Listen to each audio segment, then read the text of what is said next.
जय जय। बोले देवादिदेव श्री चंदा प्रभु भगवान की जय जय जय। बोले चिंतामणि पार्श्वनाथ भगवान की। बोले देवादिदेव श्री महावीर भगवान की। संत शिरोमणि गुरुवर आचार्य श्री विद्यासागर जी महाराज की। परम पूज्य मुनि श्री प्रमाण सागर जी महाराज की। परम पूज्य मुनि श्री प्रशांत सागर जी महाराज की। परम पूज्य मुनि श्री निर्वेक सागर जी महाराज की। परम पूज्य मुनि श्री शीतल सागर जी महाराज की। ऐलक श्री निजानंद सागर जी महाराज की। सत्य और संस्कृति का सजा भव्य वितान कदम मिलाकर चल पड़े धर्म और विज्ञान। तीर्थराज संवेशिका की तलहटी में स्थित आत्म विकास का दिव्य सदन, जैन सिद्धांतों की वैज्ञानिक प्रयोगशाला, जहां बोलेगा समोषण और जहां पंचायतन शैली में भव्य अतिशयकारी जिनालय जिन मंदिर ज्ञान मंदिर का निर्माण हो रहा है, ऐसे गुणायतन से हम और आप शंका समाधान का कार्यक्रम प्रारंभ करें। उसके पूर्व गुणायतन और श्री सेवायतन परिवार शंका समाधान में उपस्थित समस्त श्रावक श्राविकाओं का हार्दिक अभिनंदन स्वागत करता है। और चलते हैं प्रतिदिन की भांति हम और आप टीवी चैनल का विश्वविख्यात बहुचर्चित शंका समाधान का कार्यक्रम प्रारंभ करें। उसके पूर्व पारस चैनल और प्रमाणिक ऐप के माध्यम से जो इस कार्यक्रम को देख और सुन रहे हैं उन सभी की ओर से और पूरे भारतवर्ष से जो श्रावक श्राविका यहाँ पर उपस्थित हैं उन सभी की ओर से मंच पर विराजमान सभी संतों के श्री चरणों में नमन करते हुए निवेदन करेंगे और आशीर्वाद प्राप्त करेंगे। दोनों हाथ जोड़ लें और नमन करेंगे। बोलेंगे हे मुनिवर नमोस्तु, हे गुरुवर नमोस्तु, हे मुनिवर नमोस्तु। आइए संतों के आशीर्वाद से, गुरुवर के आशीर्वाद से हम और आप शंका समाधान का कार्यक्रम प्रारंभ करें। उसके पूर्व जिन्होंने आज गुणायतन से जुड़ने का सौभाग्य प्राप्त किया है, मैं उन सुधी श्रावकों के नामों की घोषणा करूंगा और मैं चाहूँगा आप उनके भावों की अनुमोदना के लिए ताली बजाकर उनका सम्मान अवश्य करेंगे। निर्माण निधि के रूप में गुणायतन से जुड़ने का जिन्होंने अवसर प्राप्त किया, श्रीमती कुसुम जी जैन भोपाल, श्रीमान अजित कुमार जी पाटिल कोल्हापुर, श्रीमणी ज्योत्सना किशोर चंद जी गांधी नवी मुंबई, इन सभी के लिए जोरदार ताली बजाकर इनका सम्मान करें। इसी क्रम में गुणायतन में जो गुणायतन ट्रस्टी के रूप में जुड़ने का अवसर सौभाग्य प्राप्त किया है, Shrimati Meenakshi Shah, Bharat Divya Mehta Houston Texas USA, जिन्होंने गुणायतन ट्रस्टी के रूप में गुणायतन से जुड़ने का अवसर प्राप्त किया। जोरदार ताली बजाकर उनका सम्मान करें। और आइए चलते हैं, मैं उस परिवार को आमंत्रित करूंगा जो हमारे बीच उपस्थित हैं गुणायतन ट्रस्टी के रूप में जिन्होंने गुणायतन से जुड़ने का अवसर सौभाग्य प्राप्त किया है। श्रीमान कैलाश चंद जी खेड़ा वाले गुणायतन ट्रस्टी कोटा, मैं चाहूँगा वे आए परम पूज्य मुनिश्री के श्री चरण नमन करते हुए वंदना का सौभाग्य प्राप्त करें। और गुणायतन परिवार की ओर से उनके सम्मान के लिए मैं आमंत्रित करूँगा हमारे गुणायतन के सीईओ साहब श्रीमान सुभाष जी और प्रशासक महोदय श्रीमान सिद्धार्थ जी कानपुर, ये आएंगे और गुणायतन परिवार की ओर से श्रीमान कैलाश चंद जी खेड़ा वाला गुणायतन ट्रस्टी उनका सम्मान का कार्यक्रम संपन्न करेंगे। और मैं चाहूँगा इनके सम्मान में आप जोरदार ताली बजाकर इनका सम्मान करें। इसी क्रम में मैं उस परिवार को आमंत्रित करूँगा जो गुणायतन में गुणायतन संरक्षक के रूप में जुड़ने का जिन्होंने अवसर सौभाग्य प्राप्त किया है और अपने परिवार की ओर से तीर्थ क्षेत्र की वंदना करवाने का सौभाग्य आसपास के दिगंबर जैन समाज को दिलवाया है।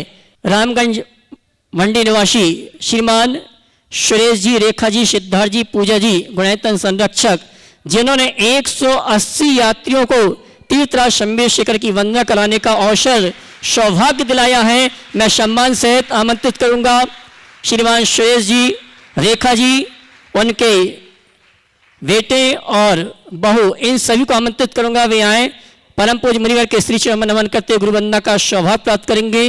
और पुनः एक बार आवाज दूंगा हमारे गुणायतन के सीईओ साहब और गुणायतन के प्रशासक महोदय श्रीमान सिद्धार्थ जी और सुभाष जी को, हमारे श्रीमान सुरेश जी, रेखा जी, सिद्धार्थ जी, पूजा, रामगंज मंडी, उनका सम्मान का कार्यक्रम संपन्न करेंगे। सुरेश जी को आमंत्रित करूंगा, वे आए अपने पूरे परिवार के साथ परम पूज्य मुनिवर के श्री चरण में नमन करते हुए गुरु वंदना का सौभाग्य प्राप्त करेंगे। जोरदार ताली बजा के हैं उपस्थित है, जोरदार ताली बजावे। इन्होंने अपने परिवार की ओर से 180 यात्रियों को तीर्थराज सम्मेशेखर की वंदना और परम पूज्य मुनिवर के दर्शन कराने का सौभाग्य दिया है।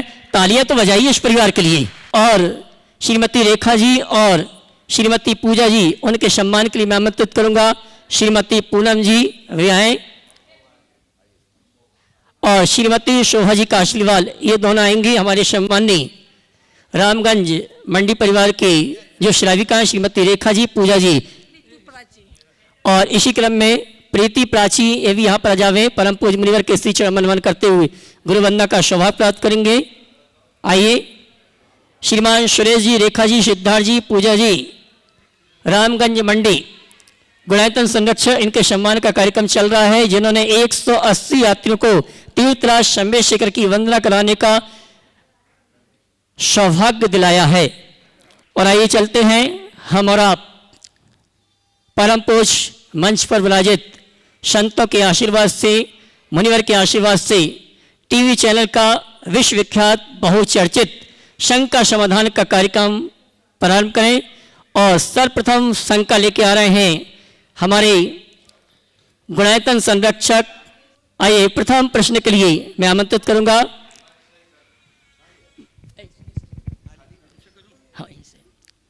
आइए पूरा परिवार यहाँ पर उपस्थित है। प्रथम प्रश्न इसी परिवार के माध्यम से शंका समाधान का कार्यक्रम प्रारंभ करेंगे। श्रीमान, तालियां तो बजाइए आप लोग।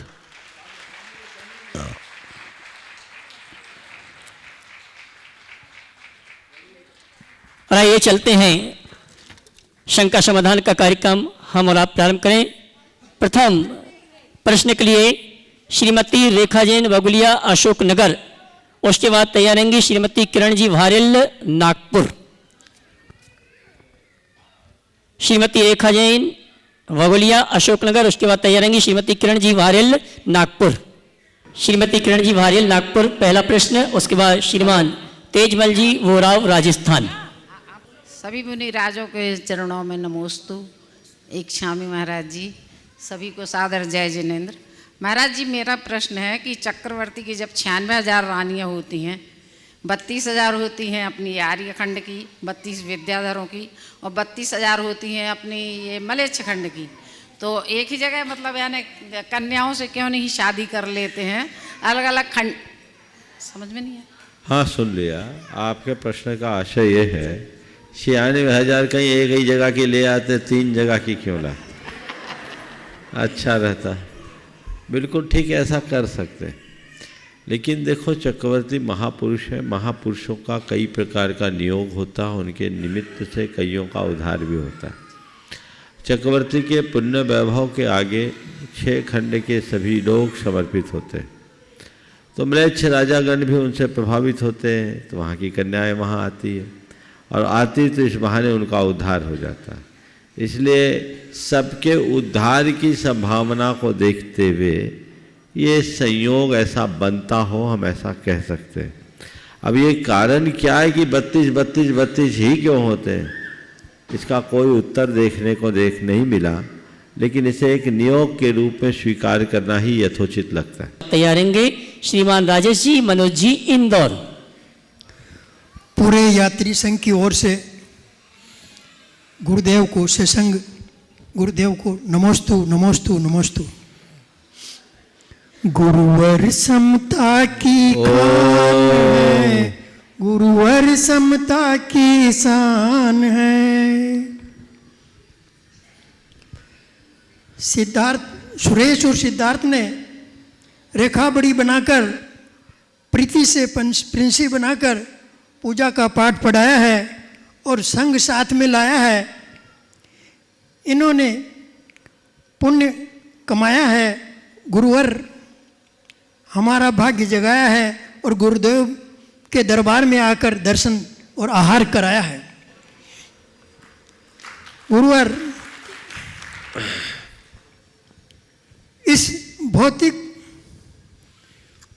चकाचौंध में जिसके पास कुछ नहीं है, उसके पास भी समता नहीं है। जिसके पास सब कुछ है उसके पास भी समता नहीं है। इस समता और उसी रस को पाने के लिए गुरुदेव हमें क्या करना चाहिए, इसके लिए समाधान की कृपा करें।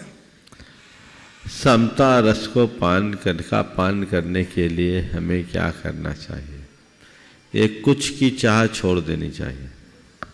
कुछ हो बहुत कुछ हो तब तक आँख खुलता है। जब ये कुछ खत्म होता है तब समता आती। समझ गया? इसलिए कुछ के चक्कर को छोड़ो, सब कुछ मिलेगा जब समता आएगी। नमस्ते। श्रीमान राजेश जी, मनोज जी इंदौर, उसके बाद तैयारेंगे श्रीमान सुमित जी गुड़गांव रायसेन। महाराज जी नमोस्तु नमोस्तु नमोस्तु, मुनि संघ को नमोस्तु नमोस्तु नमोस्तु, इच्छामी महाराज जी। एक साथ महाराज जी मेरा प्रश्न ये है, मेरा प्रश्न रामायण काल से संबंधित है। रामायण काल में बहुत हमारे महापुरुष हुए हैं और जैन आगम के अनुसार उनमें से जैसे भगवान राम हैं, सुग्रीव हैं, हनुमान हैं, ये सब मोक्ष गए हैं दिगंबरी दीक्षा लेकर के।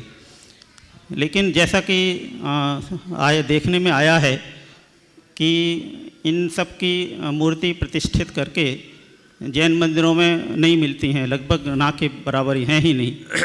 तो इस संबंध में मेरा प्रश्न ये है कि क्यों ना इस संबंध में समाज को चिंतन करना चाहिए, क्योंकि अगर ये नहीं करेंगे तो आगे वाली पीढ़ी इस चीज़ से वंचित रह जाएगी। ऐसा है, जैन परंपरा में पूजा आराधना का मूल उद्देश्य बंदे तद्गुण लब्धे, गुणों की उपलब्धि।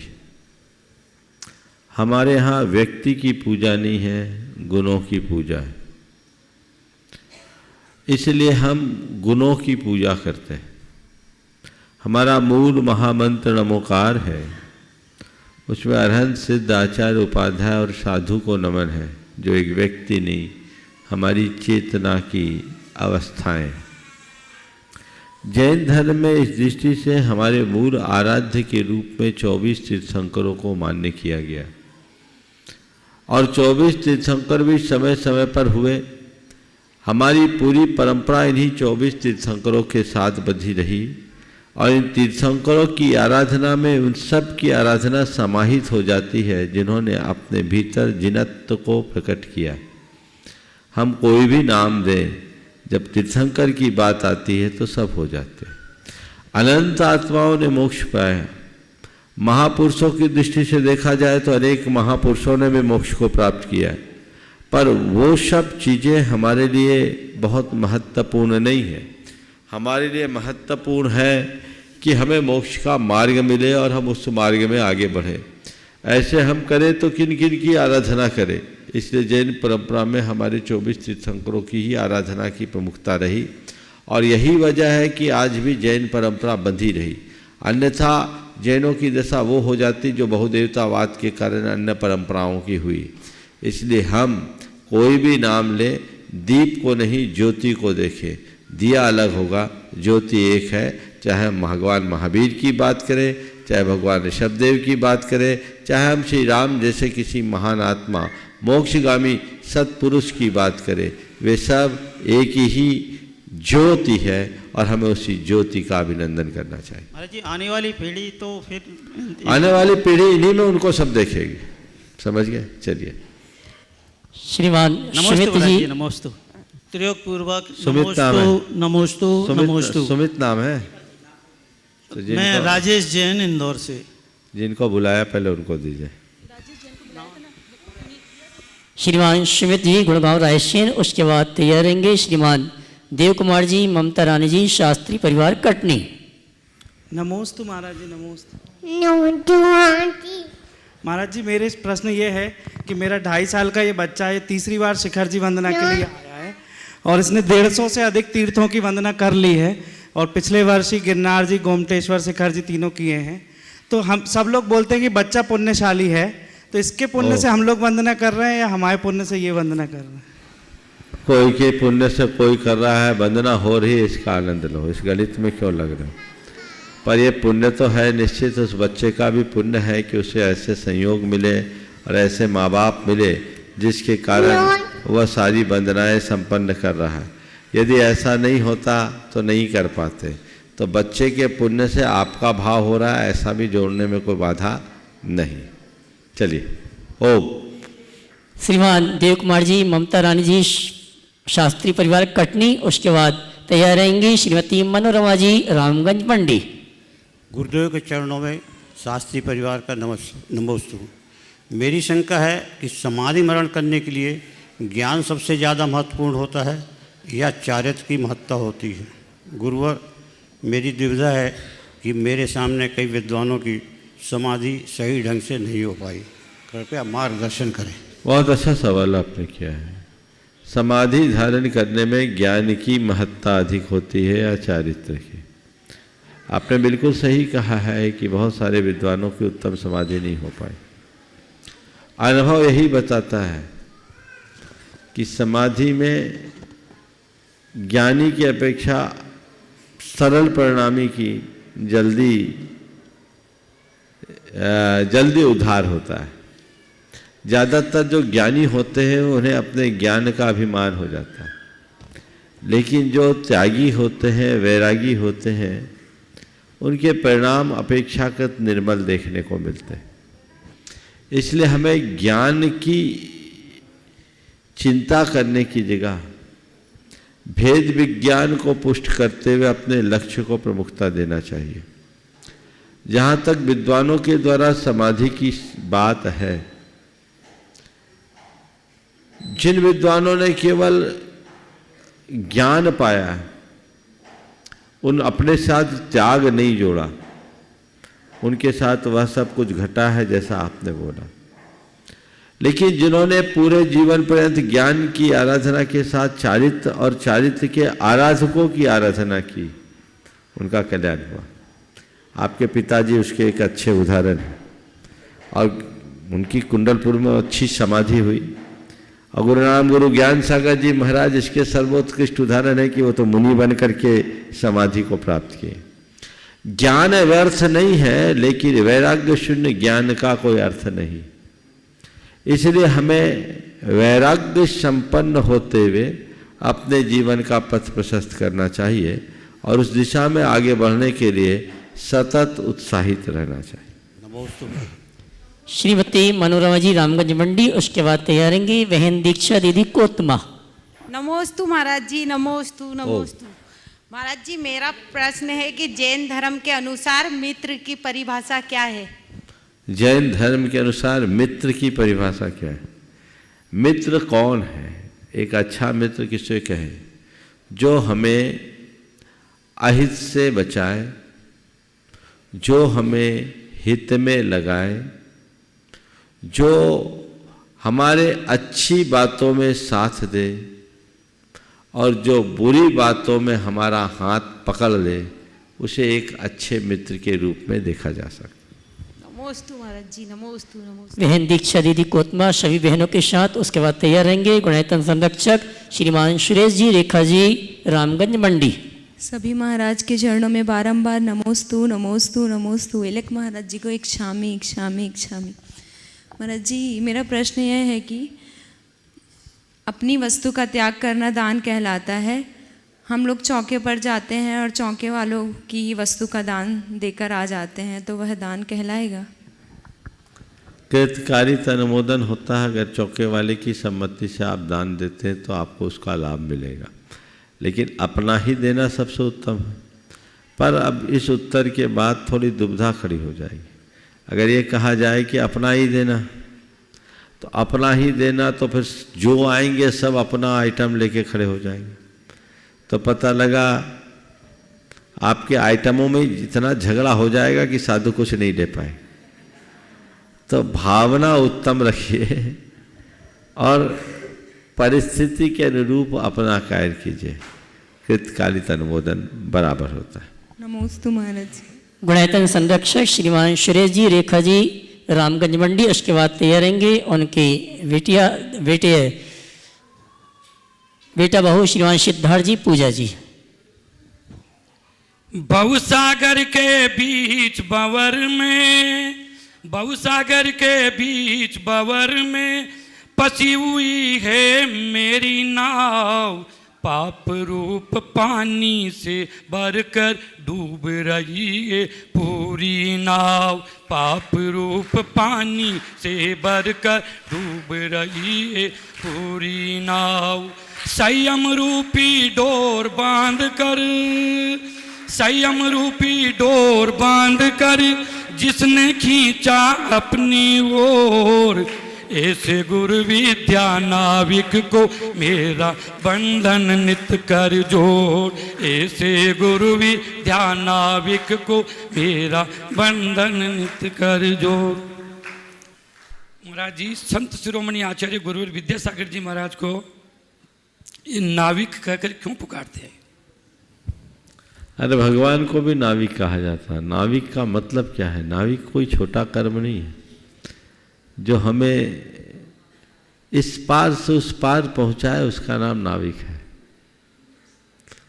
और फिर छोटे मोटे नदियों और नालों को पार कराने वाला नाविक छोटा हो सकता है, पर जो हमें भव सागर से पार लगाने वाले नाविक हैं, वे न केवल नाविक है, उन्हें तारनहार भी कहा जाता है। समझ गए? इसलिए ये भारत की एक विशेषता है, जहां कोई भी काम छोटा नहीं माना जाता, और छोटा काम करने वाला व्यक्ति भी महान बन सकता है।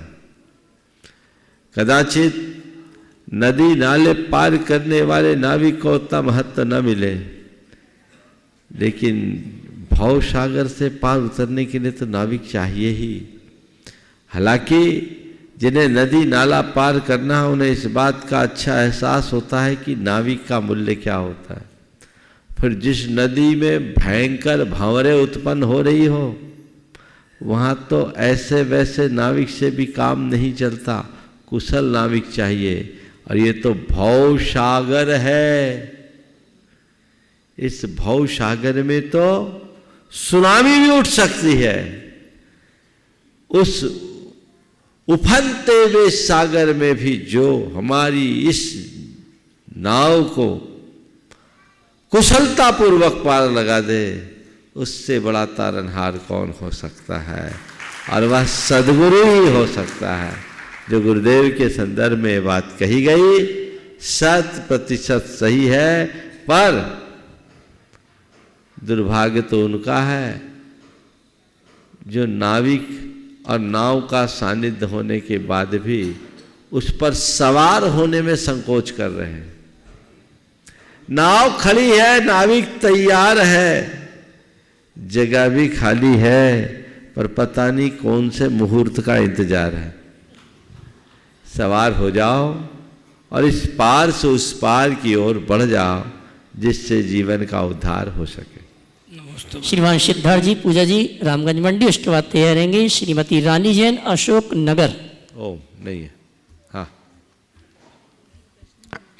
अशोक नगर। नमोस्तु महाराज जी। महाराज जी जो आहार संबंधी कुछ दोष बताए हैं, 46 जो दोष बताए हैं, तो उसमें कई बार जैसे गरम गरम अगर रोटी उतरती हुई मैं अगर किसी साधु को देता हूँ, तो उसमें दोष सिर्फ मुझे ही लगेगा या जो देख रहा है उसको भी लगेगा? उसमें कृतकारित अनुमोदना लगेगी या कैसे होगा? देखिए, श्रावक को विवेक पूर्वक कार्य करना चाहिए। जो शास्त्र की विधि है और व्यवस्था वही देना चाहिए। किसी भी स्थिति में ऐसा कार्य नहीं करना चाहिए जिसमें सदोष हो। ऐसा देने वाले को भी करना चाहिए, साधु को तो कुछ पता चलता नहीं। तो इस श्रावकों का अपना विवेक है, और यदि ऐसा कुछ होता है तो उन्हें संकेत करके समझा देना चाहिए कि ऐसा कृत्य न करें। नमोस्तु महाराज। श्रीमती रानी जैन अशोकनगर, उसके बाद तैयार रहेंगी श्रीमती सुधा पटवारी विजुअलिया पारसनाथ। समस्त गुरुवरों के चरणों में बारंबार नमोस्तु नमोस्तु नमोस्तु। गुरुवर, मेरा प्रश्न यह है कि हम धार्मिक क्षेत्र में आगे बढ़ना चाहते हैं, नियम व्रत अंगीकार करना चाहते हैं, लेकिन जब हम ये सोचते हैं तो अब सबसे मतलब सब ये कहते हैं कि अभी से ऐसा क्यों, अभी बहुत कम उम्र है, बच्चे छोटे हैं, ये नहीं, और कुछ सब हंसी भी उड़ाते हैं कि अरे धार्मिक क्षेत्र में आगे अभी से नहीं बढ़ना चाहिए। तो महाराज जी, मेरा प्रश्न ये है कि हम उनको कैसे समझाएं, मतलब जवाब क्या दें उसके उत्तर में हम? उनके लिए जवाब नहीं देना ही लाजवाब है। समझ गया? ऐसा गुरुदेव का कहना है। उनको जवाब देने की जगह करके दिखाना चाहिए, पहली बात। महाराज जी, अब धर्मपत्नी ही बोलती है कि अभी ऐसा नहीं कहना, आगे वही आ रहा हूँ, उसका क्या करें? बता रहा धर्मपत्नी को तो देना पड़ेगा ना जवाब। बिल्कुल, मैं बता रहा हूँ क्या देना और कहाँ नहीं देना और कितना जवाब देना। पहली बात, ऐसे लोगों को कोई जवाब न दें, और बाहरी लोग हैं तो उनसे अत्यंत विनम्रता से कहें ये मेरी व्यक्तिगत जीवन शैली है, मेरा व्यक्तिगत चुनाव है, मैं अपनी अभिरुचि से ये कार्य कर रहा हूँ या कर रही हूँ, कृपया इस विषय में मुझसे कोई चर्चा न करे तो ही अच्छा होगा। ये मेरा अपना निर्णय है, आप अपने तरीके से जिए, मुझे मेरे अंदाज में जीने दें, पहली बात। दूसरी बात, यदि सामने वाला कुछ सुनने समझना चाहता है, उसकी मनोदशा ऐसी दिखती है, तो उन्हें समझा दें कि आप कहते हो अभी इस कम उम्र में क्यों कर रहे हो। उनसे बोलो उम्र किसने देखा। अक्सर ये होता है, बच्चे कहते अभी हमारी उम्र नहीं है, और बूढ़े कहते अब हमारी उम्र कहाँ बची। तो फिर करेंगे क्या? हमारी उम्र नहीं और उम्र नहीं बची, दोनों हाल बेहाल है। इसलिए जो मौका है इसी घड़ी में हम जो कर ले वही हमारा है। कर लो सो काम और भज लो सो राम।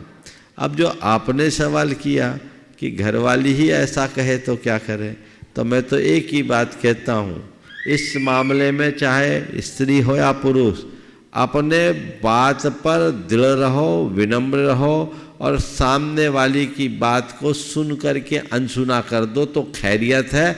बात करोगे तो उलझ जाओगे। समझ गए?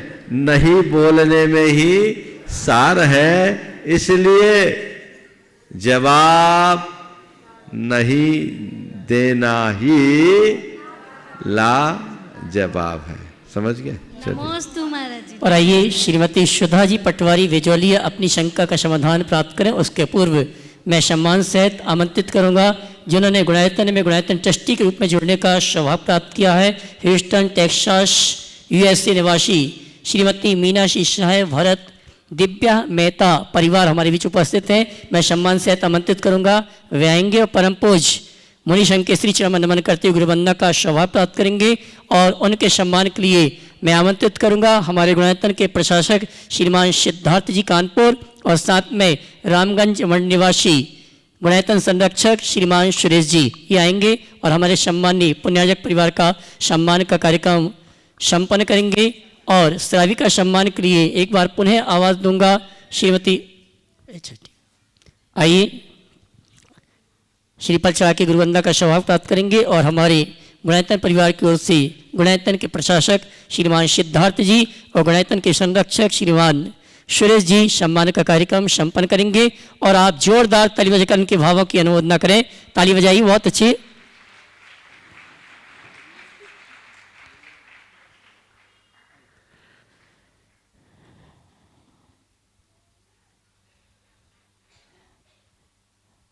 शंका समाधान के अगले प्रश्न के लिए तैयार रहेंगी श्रीमती सुधा जी पटवारी विजौलिया, और इसी क्रम में अगले प्रश्न के लिए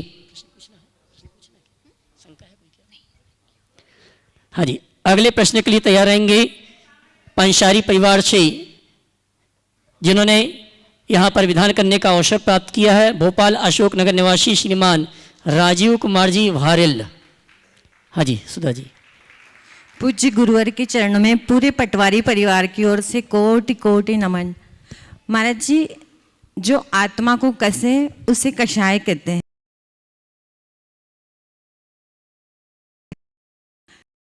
ऐसे समझे, कषाय से तो लगभग सभी परिचित है। लेशा ये जैन दर्शन का एक विशिष्ट पारिभाषिक शब्द है और इससे बहुत थोड़े लोगों का परिचय है। लेशा को अगर हम बोलचाल की भाषा में कहें तो ये हमारे प्रवृत्तियों का एक रंग है। कषाय एक वृत्ति है और लेशा उस वृत्ति से प्रेरित प्रवृत्ति है। कषाय हमारे अंदर के आवेग और संवेग के रूप में प्रकट होती है, जबकि लेशा के लिए कहा गया कषायोदयानुरंजित योग प्रवृत्ति लेशा। योग अर्थात हमारी एक्टिविटीज, हमारी प्रवृत्तियाँ। तो हम जो भी कृत्य करते उनके मूल में हमारे अंदर के आवेग संवेग तो होते हैं, पर उनका प्रकट रूप हमारी प्रवृत्तियों में होता है, जो लेशा के रूप में प्रकट होता है। तो लेशा एक प्रकार से हमारे भाव दशा को अभिव्यक्त करती है, जो हमारी प्रवृत्ति मूलक होती है। पर उस प्रवृत्ति का जन्मदाता कौन है? वो हमारे भीतर बैठी हुई कषाय। प्रायः लोग अपनी लेशा को निर्मल बनाने की कोशिश तो कर लेते हैं, पर उसकी जड़ में नहीं जाते। अगर हमारी कषाय निर्मल होगी तो कषाय ही निर्मल नहीं होगी, हाँ। तो लेशा विशुद्धि कैसे होगी? तो कषाय को हम वृत्ति के रूप में, लेशा को हम प्रवृत्ति के रूप में लें, हाँ। समझ गए? हाँ। तो इनमें थोड़ा परिवर्तन करके जाना जा सकता है, समझा जा सकता है। समझ? इतनी सूक्ष्म होती महाराज जी की हमें, बस यही सूक्ष्म है, इसलिए हर पल अपने आप में जागरूक रखो। अभी एक और है गुणस्थान विशुद्धि, पर वो थोड़ा ज़्यादा टफ हो जाएगा, मैं इसलिए उसकी चर्चा नहीं कर रहा हूँ, स्वाध्याय में अलग से बताऊँ। नमोस्तु नमो। श्रीमान संजीव कुमार जी, भारेल पंचारी परिवार, भोपाल अशोकनगर। उसके बाद तैयार रहेंगे गुणायतन ट्रस्टी श्रीमान कैलाश चंद जी, कोटा। बोलिए।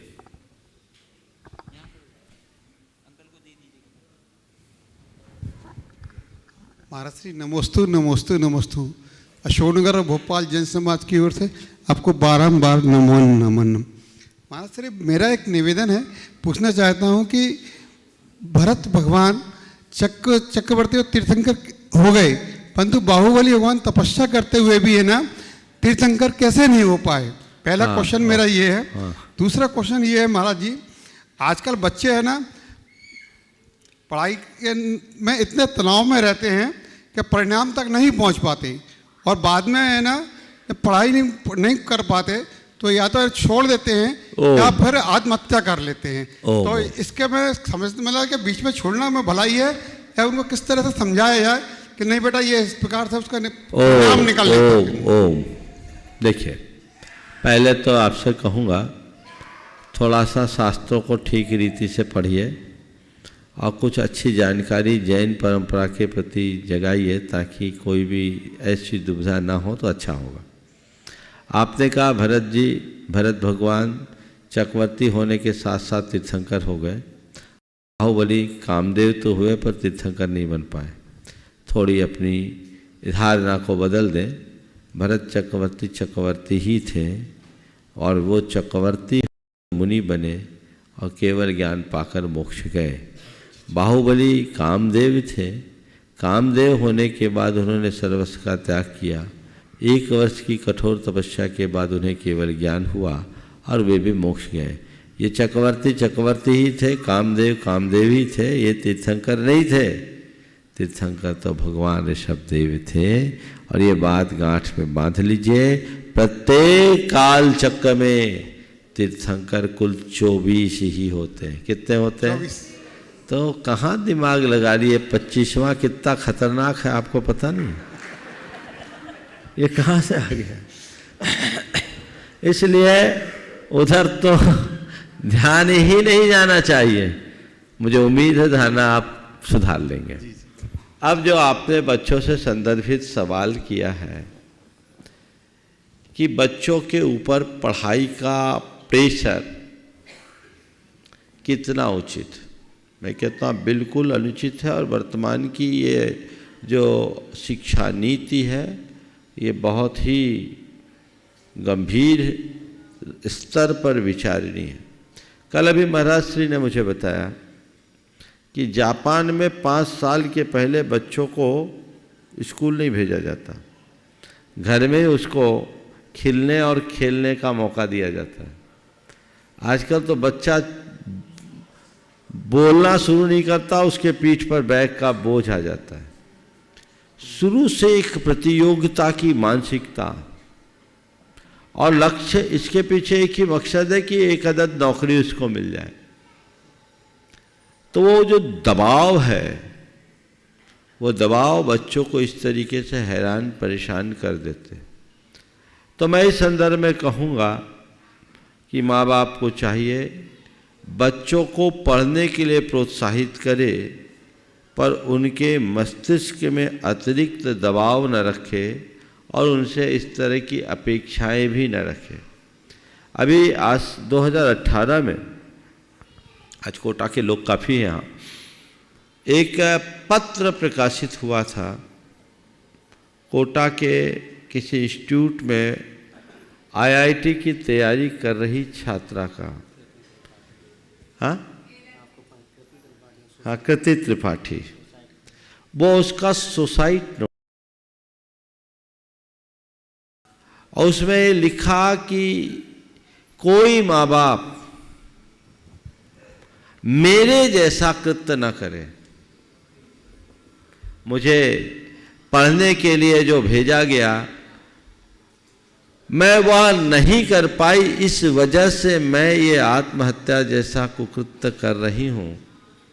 पर मैं चाहती हूँ कि यहाँ तो किसी को न भेजा जाए और सरकार इस नीति पर पुनर्विचार करे। शायद आप लोगों ने भी इसे सुना होगा, इस आशय की बात थी जो पूरे दुनिया के लोगों की आंखें खोलने वाली थी। काश हम इन सब बातों से सीख लें, लेकिन लोग उनको नज़रअंदाज कर देते हैं। अपने बच्चों को पहले से भेजना है, भेजना है, भेजना है। वह जो प्रवृत्ति है वो बहुत भयावह है, और इस तरह की मनोदशा से जब तक हम बाहर नहीं निकले रास्ता प्रशस्त नहीं होगा। गुणायतन ट्रस्टी श्रीमान कैलाश चंद जी, कोटा। महाराज श्री के चरणों में त्रिवार नमोस्तु नमोस्तु नमोस्तु। सिद्धांत रत्न गणनी आरिका 105 विशुद्धमती माता जी सत्संग की तरफ से भी आपके चरणों में त्रिवार नमोस्तु नमोस्तु नमोस्तु। महाराज श्री, मुझे बड़ा गर्व होता है कि मैं गुणायतन से जुड़ा हूँ। इस सिद्ध क्षेत्र में आने के बाद जब महत्व मालूम पड़ता है कि सिद्ध क्षेत्र का कितना महत्व है, और आपने जैसे जोड़ा और हम जुड़े, जुड़ने के बाद जो खुशी मिलती है, जो मन को संतुष्टि मिलती है, प्रसन्नता मिलती है, उसका मैं बयान नहीं कर सकता। और हमेशा ही आपका शुक्रिया अदा करूँगा कि आपने हमें जोड़ा और आगे भी किसी न किसी रूप में जोड़ते रहें। बस यही आपसे आशा है। धन्यवाद। कैलाश जी, जुड़ तो गए हो, अब जुटो। जैसा आदेश करेंगे अब जुटने का क्षण है और जोड़ने का काम है। तब आप अपने इस उद्देश्य को उसके चरम लक्ष्य तक पहुंचाने में सफल हो पाओगे। मैं चाहूँगा एक बार जोरदार करतल ध्वनि से कैलाश जी का सम्मान करें। ये एक बहुत समर्पित और सेवाभावी श्रावक है। बहुत अच्छे भाव इनके हैं और बहुत अच्छी योग्यता और क्षमता भी रखते हैं। आपने आज बात की है तो मैं सभी से कैलाश जी के माध्यम से कहूँगा, अब समय निकट आने वाला है। गुणायतन से जितने लोग भी जुड़े हैं, जुड़ गए हो, अब जुट जाओ, ताकि यहाँ आने वाला जो भव्य आयोजन है वो अपनी बुलंदियों का स्पर्श कर सके। जब भी आपका आदेश होगा पालना करेंगे। बिल्कुल। और आइए चलते हैं टीवी चैनल के बहुचर्चित विश्व के शंका समाधान के कार्यक्रम में उपस्थित श्रावक श्राविकाओं की ओर से निवेदन करेंगे। मंच पर विराजित संतों की शंकाओं के माध्यम से सर्वप्रथम मैं निवेदन करूंगा अलग श्री निजानंद सागर जी महाराज से। एक प्रश्न के लिए आचार नहीं। संसार में 4 प्रकार के लोग पाए जाते हैं। पहले प्रकार के ऐसे हैं जो अंधकार से अंधकार की ओर जाते हैं। पूर्व पाप कर्म को उदय से ऐसे कुल में जन्म लेते हैं जहाँ अच्छे संस्कार नहीं रहते हैं। बुरे संस्कार, बुरी संगति, बुरे आदतों के कारण वह दुर्गति में जाने की तैयारी करते हैं। दूसरे प्रकार के लोग ऐसे होते हैं जो अंधकार से प्रकाश की ओर जाते हैं। भले ही पाप कर्म को उदय से निम्न कुल में जन्म लिया हो, परंतु अपने जीवन में अच्छे संस्कार, अच्छी आदतों से अपने जीवन में प्रकाश फैलाते हैं और समाज में प्रकाश फैलाते हैं और उच्च गति में जाने की तैयारी करते हैं। तीसरे प्रकार के लोग वो भी होते हैं जो प्रकाश से अंधकार की ओर जाते हैं। पूर्व पुण्य उदय से भले ही उत्तम कुल मिला है, जैन धर्म मिल गया, परंतु गलत संगति, गलत आदतों के कारण वह अपने जीवन में अंधकार फैलाते हैं और दुर्गति में जाने की तैयारी करते हैं। और चौथे प्रकार के लोग ऐसे होते हैं जो प्रकाश से प्रकाश की ओर जाते हैं। मंच पर विराजमान मुनिराज ऐसे ही हैं जो अपने जीवन में जिन्होंने अहिंसा धर्म का, रत्नत्रय धर्म का प्रकाश फैलाया और पूरे देश में, समाज में और विदेश में भी धर्म का प्रकाश फैला रहे हैं। ऐसे मुनियों को नमोस्तु कहते हुए आज एक प्रश्न है। हम तो 4 का सोच के आए थे। तो जैसे आपने महाराज यही बतलाया कि कुछ लोग नाविक ले जाने के लिए तैयार है, नाव भी तैयार है, जगह भी खाली है, फिर भी कुछ लोग नाव को छोड़कर डूबने के लिए तैयार हैं। ऐसे ही वर्तमान में जैन समाज में भी कुछ लोग प्रकाश से अंधकार की ओर जाने को तैयार हैं। उन्हें कुछ मार्गदर्शन दें, क्योंकि उन्हें ऐसा उच्च कुल मिला है। उनको देख करके, उनकी खबर सुन करके ऐसा दुख होता है कि वो लोग प्रकाश से अंधकार की ओर जा रहे हैं। होटल और बोतल के चक्कर में सज्जन वह होता है टोटल जिससे दूर रहती है बोतल और होटल। आजकल अपनी समाज की माँ बहनें भी पीछे नहीं है, हम किसी से कम नहीं है के कारण वो भी ऐसे कृत्य करती हैं कि जिससे जैन समाज का मस्तक सर में से झुक जाता है। आज नारी को भी चाहिए रुपया और रुआब, नारी भी पीने लगी धुआं और शराब। तो उनको भी कुछ मार्गदर्शन दें जिससे वह वही प्रकाश से प्रकाश की ओर जाए। नमोस्तु महाराज जी। देखिए, महाराज जी ने बहुत ही गंभीर बात उपस्थित की। संस्कार से अंधकार की ओर जाना एक बहुत ही गंभीर और चुनौती भरा वाक्य है। वे लोग बड़े भाग्यशाली हैं जिन्हें जन्मतः अच्छे संस्कार मिले, ऐसे कुल में जन्म लेने का सौभाग्य मिला जहाँ वे अपने संस्कारों को ज्योतित करते हुए अपने जीवन का पथ प्रशस्त कर सके। लेकिन वे कर्म फूटे कहलाएंगे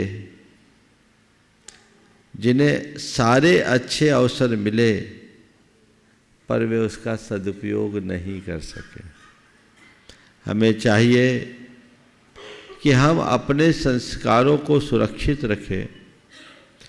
संस्कारों की वृद्धि करें अति उत्तम है, पर कदाचित ऐसा संभव न हो तो कम से कम उनकी क्षति तो न करें।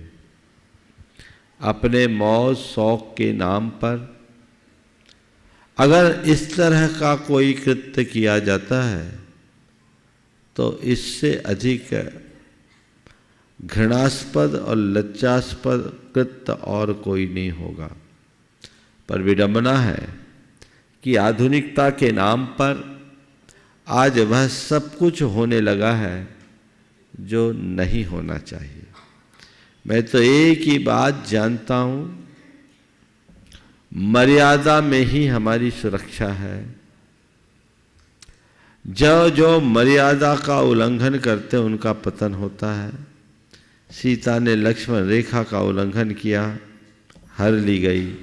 आज भी समाज अपनी लक्ष्मण रेखा का उल्लंघन कर रही है, परिणाम भयावह होगा। समाज नहीं रह पाएगा। यहाँ की शांति की सीता को ये दुराचारी रावण कब हर ले कोई पता नहीं।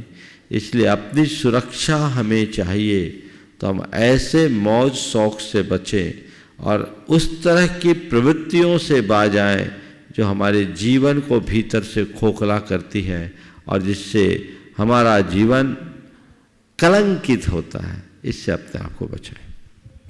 और आइए आप सभी की ओर से नमन करते हुए निवेदन करूंगा परम पूज्य मुनिवर शीतल सागर जी महाराज जी से। ओम नमः सिद्धेभ्यो। आचार्य श्री विद्यासागर महाराज जी ने एक प्रक्रम मिशन लिया उनने, जिसका नाम है शांति धारा। ये गिर गौशाला दुग्ध योजना। तो इसमें हम समाधान ये चाहते हैं कि लोगों को भी इसके बारे में जानकारी नहीं, इसका महत्व क्या है, क्या औचित्य है इसका, और गुरुजी को क्या आवश्यकता पड़ी ये खोलने की। ये बहुत अच्छा सवाल महाराज जी ने कहा। धौला में एक सूक्त आया, या श्री सा गौ। इस धरती पर जो भी संपदा है वो गाय में। गाय ये धौला का सूक्त है और गाय को संपूर्ण सृष्टि का प्रतीक माना जाता है। गौ का अर्थ पृथ्वी भी होता है। भारत में गौ सेवा की प्रणाली बहुत प्राचीन है, परिपाटी चली आ रही। वर्तमान में गोवंश बहुत संकट में है, उनका संरक्षण संवर्धन भी बहुत आवश्यक और अपेक्षित है। इसके साथ साथ जो लोग गोपालन कर रहे हैं वे भी गोपालन में अनेक प्रकार की क्रूरताएं अपनाने लगे।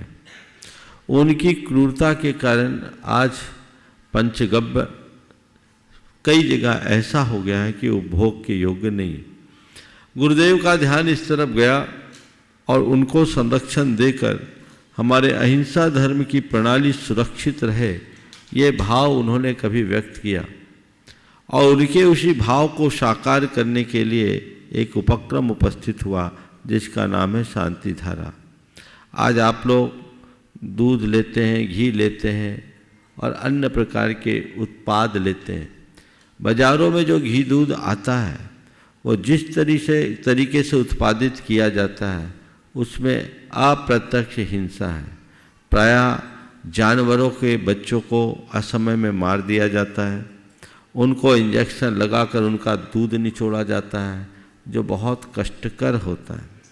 डेयरी को एक उद्योग के रूप में ले लिया गया, जबकि हमारे देश में गोपालन था, पशुपालन था, वो उद्योग नहीं था। अब वो एक इंडस्ट्री के रूप में डेवलप कर लिया है। तो वहाँ लोगों की दृष्टि वैसी होने लगी, इसलिए जो वीगन के पक्षधर हैं वे दूध और दूध संबंधी कोई उत्पाद लेने का निषेध करते हैं।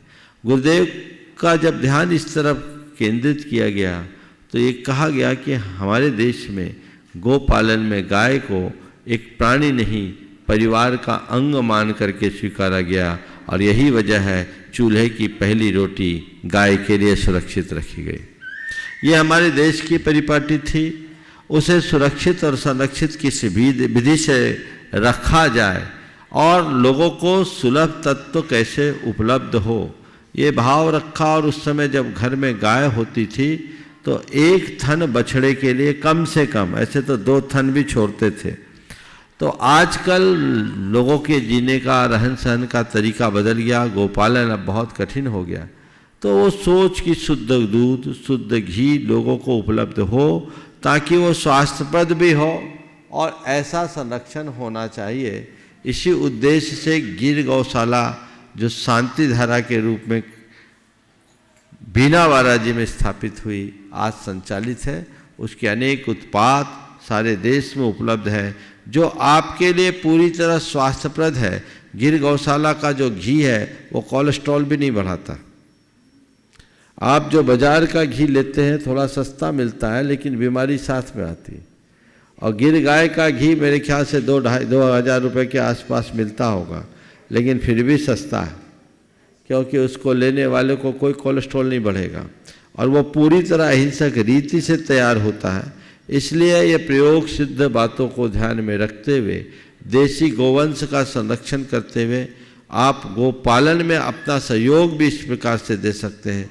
और प्रत्येक व्यक्तियों को इस प्रकार के उपक्रम को बढ़ाना चाहिए, बढ़ावा देना चाहिए और अपने परिवार के दीर्घकालिक हितों की सुरक्षा करने की दृष्टि से इस तरह के कृत्यों को प्रोत्साहित करना चाहिए।